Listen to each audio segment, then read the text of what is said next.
infrastructure has to work, the timing has to be predictable, and together we can make sure that safety is paramount, but we can make sure this stays open and make sure we have the funding from the federal level as well. Thank you.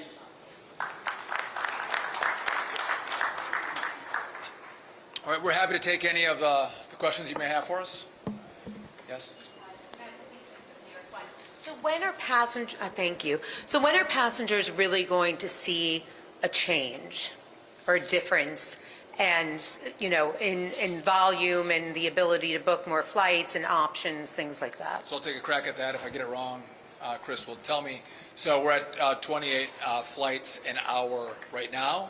Once the runway gets certified, we're going to increase that to 34 flights an hour. So you're going to start to see that, and that's going to be the 9th or 10th. We think it's going to be certified, so a little over a week. And so then when you'll have more capacity coming out of this airport, and we're going to hold that then for the summer. We're not going to reevaluate the number of flights per hour until we get to October. Yeah. I'll just add that from a customer perspective, what's selling right now is that 34 flight. So if you book, you can have confidence that the selling schedules are equal to the 34 that the Secretary said, so you can book with confidence. Yes. Hi, Katie Corrado from Pix 11. So you had to, particularly United, cancel flights voluntarily, and that is with one runway down. So now that you've added this runway back, can you start adding flights back? Is that in the foreseeable future? They are. So the schedule is now built starting June 15th at 34. It's 28 until then, but the airport's going to easily be able to handle the 28 because the runway's back early. But once it's back to starting June 15th, the airport is scheduled at 34 per day. And again, that's what's in the selling schedules today. So if you're buying a ticket this summer, you can have confidence that that's the schedule.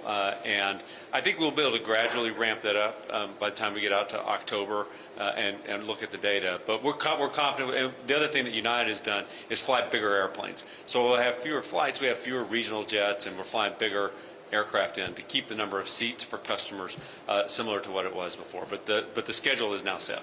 Okay.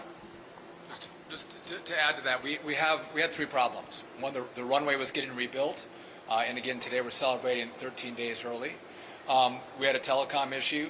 That new fiber is laid, but it has to be tested. And then we have the staffing issue with air traffic controllers. So all of those things on a rolling basis are going to come online, and as that happens, we're going to be able to expand the capacity of the airport. But again, you can't snap your fingers and make it happen really quickly because these things take longer than a week or two or even a month. Yes. Secretary, can you, I have two questions. One is the fiber that got laid and is getting tested. When do you expect that to come online? So I don't want to overpromise and underdeliver. So we're looking at it, but our hope is at the end of June, early July, we can switch it over. Okay, and then but that's the line from the Philly Tracon to N90, and that was the problem line that we had. For radar or for telecom? For telecom. Okay.